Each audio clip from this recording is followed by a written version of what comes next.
In a standard 3-2 blackjack game, the house edge can be around 0.5%, but only if you play perfect basic strategy. If you don't, the edge could jump to 2, 3, or even 5% or more. That's real money left on the table. And if you've ever struggled to memorize one of those giant strategy charts, this video is for you. I can't really memorize the charts, but I can remember simple rules. And if you've ever struggled to memorize one of these giant strategy charts, this video is for you.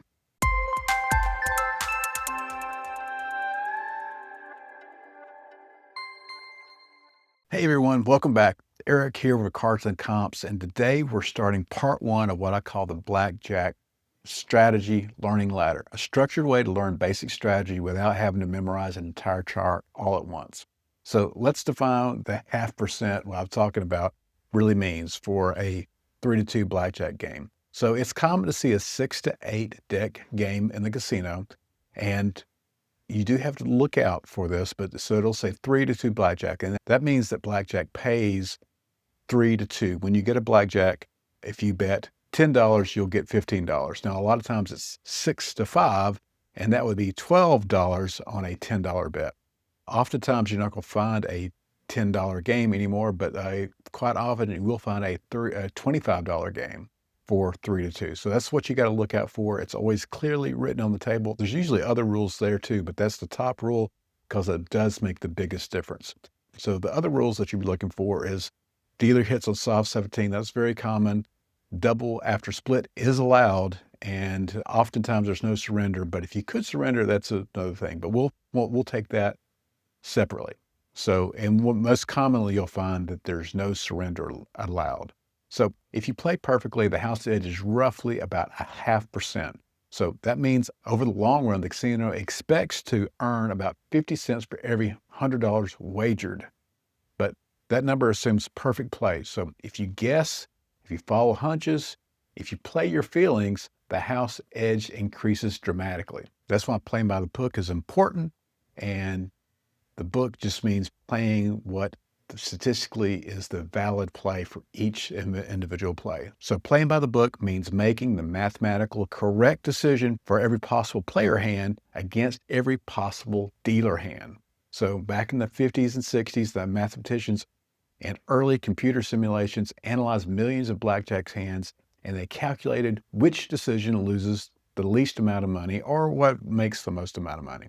The collection of optimal decisions became basic strategy, and that's what people refer to as the book. So not all blackjack games are equal. So if you can't double after splits, or if you could only double on a 10 or 11, or if blackjack plays 6 to 5 instead of 3-2, the house edge definitely increases, and we want to avoid those games. To even approach the low house edge, you must play correctly. So unless you're psychic, I would just play by the book, and that means making the right mathematical decision each time. So most people try to memorize the entire strategy chart at once, and under pressure, they just forget it, and it's hard to memorize the chart. At least it is for me. So instead, I built something called a learning ladder, and you can master it one level at a time. Today, we're just going to cover levels 1 and 2, and that's going to probably cover 60 to 70% of all hands that you'll play. So this makes it easy and gets you off to a good start and being confident if you decide to play blackjack in the casino. So level 1 is the foundation. We're talking about the dealer strength. So if the dealer has 7 through ace, the dealer is strong. If the dealer has 2 through 6, the dealer is weak. If the dealer shows 7 through ace, you need to improve your hand. Otherwise, you're not going to win. You hit until you reach at least a hard 17. If the dealer shows 2 through 6, then the dealer is in the bust zone. In those situations, you do not want to take a card that you could bust, but there is an exception. You definitely do want to hit on a 12 if the dealer shows 2 or 3. So that's the only exception here. If you master just this, you're already better than many players at the table. So let's test this out. So what I like to do is I like to simulate play and including the betting amount. And the best thing to do is actually go to a online trainer, or at least that's what I do. If you go to cardsandcomps.com, if you go to the links, you'll find At the bottom of the right page, links to all the other links. And one of the other links is Blackjack Strategy Trainer. Click on it, and that'll take you over to blackjackinfo.com. And they have an awesome Blackjack Strategy Trainer that is free. So if you click on it, we're going to expand this page. And it shows the rules. Now you can change this, but we want to make sure that this is correct because this is what we're training on. So dealer stands on soft 17. That is not common, but it's possible. And it does make some subtle changes, but not many. So we don't select dealer hits on soft 17 because that's what you're going to find most of the time. Usually you do find a game that has double any card, so we definitely want to do that. And double after split is okay, of course, except for aces, and no surrender. So it's very common that you'll find a no surrender game. That does change strategy quite a bit, but if you can find it, you might want to look that up or look at the chart and look for the exceptions, or maybe we can add that onto the learning ladder later on. But you'll find commonly you're not going to find a game that has surrender. And never offer insurance because we're not going to be taking insurance, and that's just going to slow the game down. So we're going to go ahead and choose a 6-deck game and normal play and hit play. So the nice thing here is if you make a strategic error, it will tell you. So right here, well, we've got a problem here, don't we? You can't see the whole screen. So let's scroll this up here. All right, so here we go. So I've got 17, the dealer shows 7. Basically, you assume that they've got a 17 under there as well, but here, we're not going to ever hit on a hard 17 or greater anyway. So we're going to go through and stand on it. The dealer plays, and they have 18, and of course we lose. So we have a 12, except it's against a 10. So if it was 2 or 3, we would also take a hit. But since the dealer is showing a jack, which is a 7 through 10, which is the first level of the learning ladder, we'll take a hit. So we'll hit until we get a hard 17, and we've got a bust. And the nice thing, it keeps track of it, and you can see where you are. And so, if you were betting $25 at a hand, you can sort of simulate what your session would be like, which I think is really a good strategy. So we got 6 against a dealer strong showing hand of king. We want to hit until we get a 17 or better. So we're not doing so good. We lost our first 3 hands. And of course, it'll show us here. So we lost 3 hands. We've won 0%. And that happens quite often. So now we got a 6 and a 4, which is a 10 against a weak dealer card. So that actually goes to the level 2, which we'll be talking about more in a minute. But that's a double down situation. Now, and this is a key point here. If you do not take advantage of the double down situations, you will not be getting full expected value out of your hand. So this is definitely a double. I'm going to click double, and luckily we got a good hand, and the dealer did bust as well, and we were able to get more money on the table when we have the odds in our advantage. Now, I'll go through and make a mistake here as well. So here's an example. So I'm going to tell it to double just to show you. Now that's the wrong play, obviously. But it's going to show you the strategy trainer is on, and it's going to tell me, oh, the correct strategy is hit. So that's important. So you can go through and play this, and then you can see when you make an error or something comes up. And I think for me, that helps a lot. So we go through and we take a hit instead of that, and now we have a 12, we continue hit. Now, one important thing to note, if you're not super familiar with blackjack, is after you double down, you can't take any more additional cards. So that's an important factor. And it looks like I increased my bet. I did get a blackjack, so that's good. So a 13 against a 5. So this is a good example here too. So we have a stiff hand, a hand that if we draw, potentially we could bust, and the dealer has a weak holding, a 5. And the reason why it's weak is that there's so many 10 cards and large cards out there. It's a good chance he has a 15. And then at that point, 7, 8, 9, 10, king, jack, queen, all those things will bust them. We definitely don't want to double because we could also bust in that situation. So we're just going to stand on this 13 against a 5, and that's the correct play. However, the dealer did not bust, which is unfortunate, but it would have been likely to bust. So play again. 14, we got a hit. So we're going to assume the dealer has a strong hand. We can assume like he has an 18. We would want to play until we got to a hard 17 or better. And unfortunately, that was a loss as well.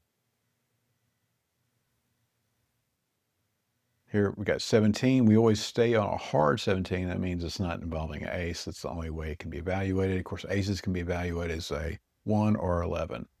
So that's a win. So this is one of the more advanced rules for soft hand doubles on level 3. So we have an ace 2. So ace 2 against a 5 is a double down situation. It's mainly because the dealer has such a weak holding and we can take a card without busting. So we're going to do that double down, and that is the correct play. And unfortunately, the dealer did not bust, but that was the correct play. So we have a 18 with 2 9s, and this is one of the exceptions. So with 2 9s, so that's a split on 9. So split 9s versus dealer 2 through 6, 8 or 9. So not a 7. So we just luckily got that. So we just stand on this hand. That's the best thing to do. If we play this hand a million times, that would be the most profitable way to play the hand. And that's what we do by running this. We'll just do one more right quick. This hasn't been the best session, another loss here, but it's something to be realistic here. So this is a real random hands. This would be something you could see easily in the casino, and you could easily be down $300 just like I am in this simulator here. And if you're going through a session, it's a good idea to know how much money you need to be bringing to the table. I see people all the time go through and bring $100 to a $25 table. And that means, they play 4 hands, then they're dead. They may not have opportunity to do a double down or split. I would at least bring 20 bets times the 20 times the table minimum. So that means at the very minimum, at a $25 minimum hand or minimum table, I would bring at least $500 just to play it out. And if you're not ready to play it with that amount of money, then I would pick another game or find something at a lower denomination. However, me personally would want to go to the game that has the best odds, because over time that makes a huge difference. So in that training session, we definitely didn't see every possible hand. It's just random hands. So, but that's fine. I think the thing to do is to take a lot of time with that. So getting back to the learning ladder, let's talk about the level 2 items. So this is where we increase your exposure when the math favors you. You want to increase your bet when the math favors your hand that you've. So, and then we want to look specifically at like a hard 11. So a hard 11, you double against any dealer up card in a hard 17 game. So if the dealer takes a hit on soft 17, that's a hard 17 game. And we definitely want to we want to double down on any 11. So there is an exception for that.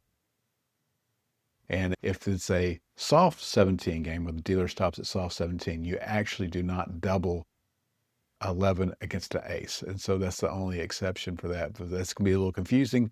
However, you'll very seldom find or at least in my experience, I very seldom find a situation where the game is a soft 17 game. It's usually a hard 17. The dealer plays till they get to a hard 17. So hard 10. So this is level 2 of the learning ladder. On a hard 10, you double against a 2 through 9, and you do not double against a 10 or ace. So the reason is that you're doubling down in places where you have the advantage. There's so many 10 cards that are out there. If you already have a 10, if you get a 10, an ace, king, queen, jack, all those things give you a very solid 20 or 21, and that's definitely what you want. So we want to look for those opportunities. And since you're doubling down, you're not going to bust. There's not going to be an opportunity to bust. And I would definitely always double down on that 10 against a 2 through 9 and not through a 10 or ace. So a hard 9. So this one's also a very strong hand, but you want to make sure you're playing against a weak dealer's up card. So a hard 9, you double against a 3 or a 9. The reason why you don't double against a 2 is just the 2 is very dangerous and it's very easy for the dealer to make a good hand. So we want to avoid that, and we just want to do that. So you never double for an 8, for example. So that's, or lower, obviously. And one of the main reasons for that is because there's so many cards out there that could still help you where you may want to go through and take another card. And we just want to play the best we can and make the best expected value out of each hand. So I think we've covered level 1 and level 2, and we went through some examples of level 3 and level 4 hands in our training session. So we can play another short round. Yeah, let's go back and play another short round here and see if we have any other good examples. So let's go ahead and deal. So we got a 9 against a 8. So this is something we just talked about. So 9 against the 8. So with a 9, so with the 9, we would only double between a 3 through 6. So we're not going to be doubling. We do want to take a hit, and we'll hit, since the dealer has a strong up card, we'll hit until we get a hard 17 or better. So we're going to take a hit, and we have 11 now. After you get your first card, you can't double down after that, but that would be nice. And there we go. We got 21. So that's obviously good. So we'll play again. Up another blackjack. This is a good point here. So the dealer had an up ace. He didn't ask for insurance or for even money. I generally do not take that. You obviously could. When you take even money, you get just a full bet back, not 3-2. So in a $50 bet, I'm going to get $75 in 3-2. If I take even money, I'm just going to get $50. However, if the dealer had blackjack at the same time, then I would, when taking even money, I would just get that. And if I didn't take even money, then it would be a push, and then I wouldn't get paid anything. So that's the downside of that. So 18, we would never hit a hard 17 or higher against any hand. So we're just going to stand on that and let the dealer play out. And of course, he busts, which is very possible with 6. And here we go. We got a soft 6 against a 3. So it's ace 5. The question is this a double down? So we know that any ace against 5 or 6 is a double down, but against a 3, it is not. So it'll tell us when we make the play. So we're just going to take a hit. Quite often we're going to have a 16 or something. So now we have 14. Unfortunately, with 14, we're going to have to stay here because we don't have another, we don't want to bust, and with the dealer having such a weak showing. So hopefully they'll see if they bust, and they do. And that's how that's done. So here we go. We've got another super strong hand. We never split 10s. That's in the learning ladder as well. And the logic between that is you got a winning hand, take the money, and then go over to the next hand. 20. So we definitely stand on that. It's a soft 20, but it's so hard to improve on that.